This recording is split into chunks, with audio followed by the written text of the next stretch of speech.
이제 예수님께서 십자가를 지실 시간이 얼마 남지 않았습니다. 주님의 마음은 어떠셨을까요? 혹시 가족 중 누군가가 큰 수술을 받게 되어서 혹시 수술실 앞에서 기다려 보신 적이 있으십니까? 그때의 마음이 어떠셨습니까? 혹시 큰 병으로 인해서 내가 수술을 받게 된 적은 있으십니까? 그때 마음은 어떠셨습니까? 정말 두렵고 떨립니다. 불안합니다. 초조합니다. 저는 저희 어머니가 아프셔가지고 총 큰 수술을 3번 받았어요. 저는요 2번은 중환자실 앞에서 기다렸던 적이 있어요. 정말 장시간 수술이었는데 그때가 저한테는 가장 힘든 시간이었던 것 같아요. 근데 지금 예수님의 마음은 여러분이 겪었을지 모르는 그 수술실 앞에서의 두려움보다 훨씬 더 큰 것이었습니다. 왜냐하면 예수님은 이제 곧 죽으시기 때문입니다. 그냥 수술만 받고 죽을지 살지 모르는 정도가 아니라 반드시 죽으시기 때문입니다. 그것도 그냥 죽는 것이 아닙니다. 손에 못이 박히고 발에 못이 박히고 사막에 타는 듯한 목마름 가운데 갈증으로 허덕이다가 죽는 끔찍한 형별로 죽게 되실 것이기 때문입니다. 사람이 죽을 것 같으면 두렵습니다. 무섭습니다. 예수님도 100% 인간이셨습니다. 예수님이라고 두렵지 않으셨을까요? 아닙니다. 두려우셨습니다. 그리고 단순히 예수님의 두려움은 십자가에서 죽는 것뿐만이 아닙니다. 예수님의 십자가 사건에서 일어나는 일은 태초부터 지금까지 한 번도 깨어진 적이 없었던 삼위일체 하나님의 사랑이 잠시 깨어지는 순간이기 때문입니다. 사람이요, 이렇게 언제 죽죠? 내 마음을 정말 이해해주고 공감해주고 나를 사랑해주는 사람이 한 사람도 없을 때, 그때 세상에서 죽고 싶어요. 예수님은요 늘 하나님의 사랑을 받았는데 지금 깨어지는 거예요. 그게 예수님께서 십자가에서 달려서 돌아가실 때의 모습은 모든 인류의 죄를 다 짊어진 중죄인의 모습으로 우리의 죄값을 치르는 것입니다. 그래서 하나님께서 예수님을 용서하시지 않으시고 죄의 값인 사망을 치르도록 하시는 것입니다. 우리의 죄로 말미암아 죄 없으신 예수님께서 하나님의 맹렬한 진노를 받으시는 것이기 때문입니다. 그래서 지금 예수님은 두렵습니다. 무섭습니다. 한 번도 경험하시지 않은 그 삼위일체가 잠시 단절되는 그 길을 가셔야 합니다. 예수님은 이런 두려움의 상황에서 어디로 가실까요? 무엇을 하실까요? 우리가 인생을 살아갈 때도 우리의 삶에 두려움이 엄습해 올 때가 있습니다. 내가 사랑하는 누군가가 아파서 죽을지도 모를 때, 수술을 받게 되지만 어떻게 될지 그 결과를 알 수 없을 때, 그 수술실 앞에서 우리는 두렵습니다. 그런가 하면 역대급 경제의 위기 앞에서 사업이 도저히 되지 않고 너무나 힘든 상황 가운데 우리가 두렵습니다. 또한 직장을 다니다가 갑작스럽게 실직을 하게 되고 아직 직장이 구해지지 않았을 때 막연한 미래에 대한 두려움이 있을 수도 있습니다. 그런가 하면 내가 열심히 준비해서 뭔가를 시도했을 때 그것이 무참히 실패하게 되고 좌절되게 될 때 다시 시도하는 것이 두려울 수도 있습니다. 그리고 이제까지 내가 마음을 쓰고 물질을 쓰고 시간을 써서 수십 년간 노력해 왔던 것들이 수포로 돌아가고 믿었던 누군가에게 배신을 당해서 뒤통수를 맞게 될 때 사람을 다시 신뢰하는 것이 두려울 수도 있습니다. 또는 내 자식이 이제 곧 수능을 치게 된다거나 혹은 중요한 스포츠 경기에 나가게 될 때 혹시라도 부상을 당하지 않을까봐 또 아니면 시험을 망칠까봐 긴장하며 두려워하는 경우들도 있습니다. 이처럼 우리의 마음에 불안과 두려움이 찾아올 때가 있습니다.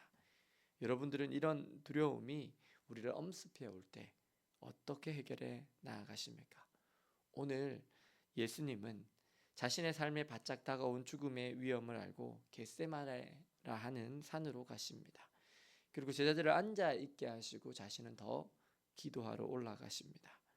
그러면서 제자들에게 말씀하십니다. 내 마음이 심히 고민하여 지금 죽게 되었으니 너희는 깨어 있으라고 말씀하십니다. 그리고 예수님은 기도를 시작하십니다. 불안할 때, 두려울 때, 내가 정말 마음이 죽을 것 같을 때 여러분은 무엇을 하십니까? 누구를 찾으십니까? 보통 사람들은 그 문제를 해결해 줄 만한 사람을 찾습니다. 돈 있는 사람을 찾습니다. 힘이 있는 사람을 찾습니다. 혹은 내 말에 공감하고 잘 들어주는 사람을 찾기도 합니다. 그런데 그렇게 해서 해결이 될까요? 그렇게 해서 해결이 될 것 같으면 우리가 죽을 정도로 고민하지는 않습니다. 우리가 고민하고 죽을 정도로 힘들어하는 문제의 대부분은 우리에게 해결책이 없습니다. 우리에게 너무나 중요한 문제인데 우리에게 해결책이 없기 때문에 그렇게 고민됩니다. 우리는요, 많은 경우에 우리의 감정을 잘 모릅니다. 우리가 언제 웃고 언제 우는지, 언제 화를 내는지, 어떤 감정 때문에 웃고 울고 화를 내는지도 잘 모릅니다. 근데 내 감정을 잘 알게 되는 방법이 있습니다. 그것은요, 기도 가운데 하나님께 우리의 감정을 솔직하게 쏟아 놓을 때입니다. 우리는요, 때로는 어떤 감정에 휩싸여 있는 건지도 잘 모릅니다. 내가 지금 짜증이 나는 것이 섭섭해서 짜증이 나는 것인지, 속상해서 짜증이 나는 것인지, 뭐 때문에 짜증 나는지도 잘 모릅니다. 그게 우리입니다. 근데 우리가 점점 깊은 차원의 기도로 들어가다 보면 비로소 하나님이 느껴집니다. 그리고 나의 솔직한 감정이 보이기 시작합니다. 기도는요, 나를 바라보고 하나님을 바라보는 것입니다. 그렇게 하나님을 바라보고 나를 바라보려면 선행되어야 되는 것이 하나 있습니다. 그것은 내가 먼저 내 감정에 정직해야 합니다. 그리고 내 감정을 정직하게 먼저 내가 수용할 수 있어야 합니다. 나 자신에게 정직하게 감정을 표현해야 됩니다. 그리고 그 감정을 하나님 앞에 가감없이 쏟아 놓을 수 있어야 합니다. 예전에 목사님들께서 가르치다가 이렇게 많이 하셨던 실수가 있습니다. 그것은 부정적인 감정은 빼버리라고 얘기한 거예요. 그러니까 하나님께 나아가는데 어디 원망이나 불평이나 화나는 감정을 그대로 가지고 가냐고, 좋은 감정만 가지고 가야 된다고, 정결한 마음만 가지고 나아가야 된다고 많이 말씀하셨어요. 얼핏 보기에는요, 이게 일리가 있어 보이는 것도 같습니다. 그런데요, 그렇게 하면요, 우리가 어떻게 되면 겉과 속이 다른 부조화의 삶을 살게 됩니다. 속마음은 하나도 안 괜찮은데 기도할 때는 하나님 앞에서 괜찮은 척 하게 됩니다. 이것은 외식입니다. 가식입니다. 진정한 나로서 존재하는 것이 아닙니다. 그러면요, 하나님의 관계가 불편해집니다. 하나님과의 관계도 가면을 쓰는 관계가 되어버리는 거예요. 하나님까지도 불편하게 만들어버리는 관계가 되고 맙니다. 그러면요, 오히려 마음이 더 힘들어집니다. 마음에 병이 생길 수 있습니다. 만약에 하나님 앞에서 좋은 말, 정결한 마음만을 가지고 가야 한다면 불평이나 원망, 억울하고 화나고 그 섭섭한 감정을 우리는 어디다 쏟아놓아야 합니까? 슬픔과 눈물과 고통과 아픔은 하나님께 가지고 나아가면 안 되는 것입니까? 아닙니다. 하나님은 우리의 아버지입니다.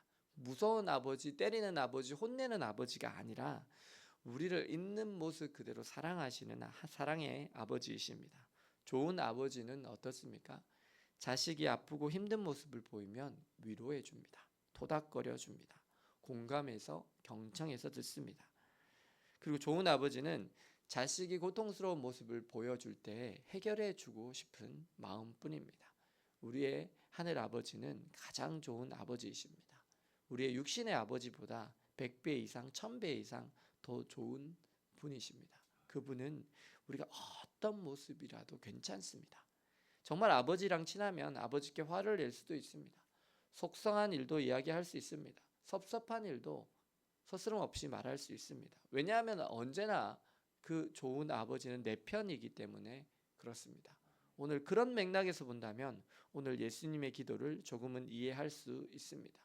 왜 예수님께서 당연히 십자가를 져야 하는데, 그리고 그 십자가 지려고 이 땅에 오셨는데 왜 지금 이 잔을 내게서 옮기시옵소서라고 기도하셨을까요? 그것은 예수님께서 하나님 아버지가 얼마나 좋으시고 선하신 분이심을 가장 잘 아셨기 때문입니다. 우리의 믿음은 그래서 하나님을 아는 것으로부터 시작됩니다. 하나님을 아는 만큼 우리가 하나님을 더욱 신뢰할 수 있습니다. 우리가 하나님을 잘 알지도 못한 채로 갑자기 뜨거워져서 헌신하는 관계를 바라지 않으십니다. 하나님께서 원하시는 관계는 진실한 관계입니다. 신뢰로운 관계입니다. 점진적으로 가까워지는 관계입니다. 오늘 예수님의 기도는 어떻습니까? 기도에서 들어졌습니까? 안 들어졌어요. 응답을 받고 십자가의 잔이 지나갔습니까? 안 지나갔어요. 그럼 예수님의 기도는 소용없는 기도입니까? 아닙니다. 예수님의 기도는 정말 중요한 기도입니다. 예수님께서 자신의 온 마음을 하나님 앞에 쏟아 놓으시면서 하나님의 아버지의 마음을 더욱 깊이 알게 됩니다.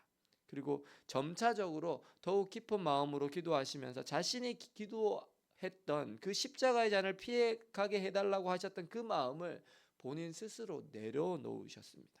그리고 하나님의 아버지의 마음, 정말 죄인을 구원하시고자 하는 그 영원 사랑의 마음, 그 마음을 더 깊이 알게 되었습니다.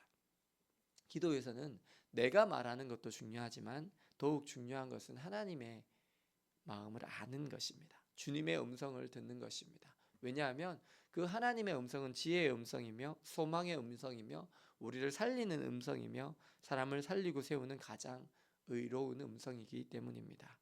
만약 여러분이 고통 가운데, 두려움 가운데 하나님 앞에 나와 정말 여러분의 온 마음을 정직하게 쏟아놓고 기도한다면 하나님께서 여러분의 마음 가운데 말씀하여 주십니다. 때로는 우리의 마음에 주시는 감동으로 말씀하십니다. 때로는 세미한 음성으로 말씀하여 주십니다. 때로는 환상과 같은 이미지로도 말씀해 주십니다. 꿈을 통해서도 말씀해 주십니다. 다른 사람의 입술을 통해서도 우리에게 말씀하여 주십니다. 미국의 투자 재벌 워런 버핏과 점심을 먹는 게 가장 최근에 낙찰된 게 246억이라고 합니다. 그 사람의 투자 조언을 받고 나면 이렇게 사업이 살아날 수 있기 때문입니다. 그래서 사람들이 그 많은 돈을 들여서도 워렌 버핏과 점심 식사를 합니다. 그런데요, 주님의 음성을 듣는 것이 그것보다 훨씬 더 복된 줄 믿습니다. 정말 새벽에 나와서 마음을 쏟아놓고 매일 기도하는 여러분은 그 워렌 버핏과의 점심 식사인 246억보다 더 많이 매일 벌고 있는 것과 다름없습니다. 왜냐하면 하나님은 우리의 지혜가 되시기 때문입니다. 하나님은 우리의 능력이 되십니다. 그리고 우리의 삶의 가장 어려운 문제에 해결할 수 있는 지혜를 주시는 분이십니다. 사랑하는 여러분, 오늘 내게 당면한 그 문제, 나의 마음을 가장 아프게 하고 힘들게 하고 두렵게 하는 그 문제를 가지고 주님 앞에 정직하게 나아가셔서 여러분의 마음 그대로를 다시 한번 쏟아 놓으시기 바랍니다. 그때 신실하신 하나님께서 여러분의 기도를 들어주실 것입니다. 그리고 그분의 방법으로 하나님 당신의 마음을 여러분에게 알려주실 것입니다. 그리고 주님의 방식으로 여러분의 기도에 반드시 응답하여 주십니다.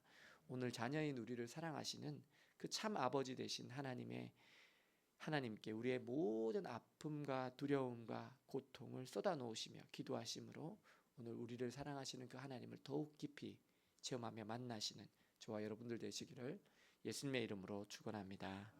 기도하시겠습니다.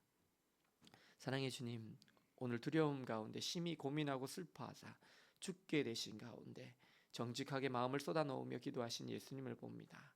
그 예수님을 따라 저희들도 저희들의 마음에 있는 아픔과 슬픔과 두려움과 고통을 주님께 쏟아놓습니다. 자녀의 삶이 힘들고 어려운 것이 때로는 저희들에게 힘이 됩니다.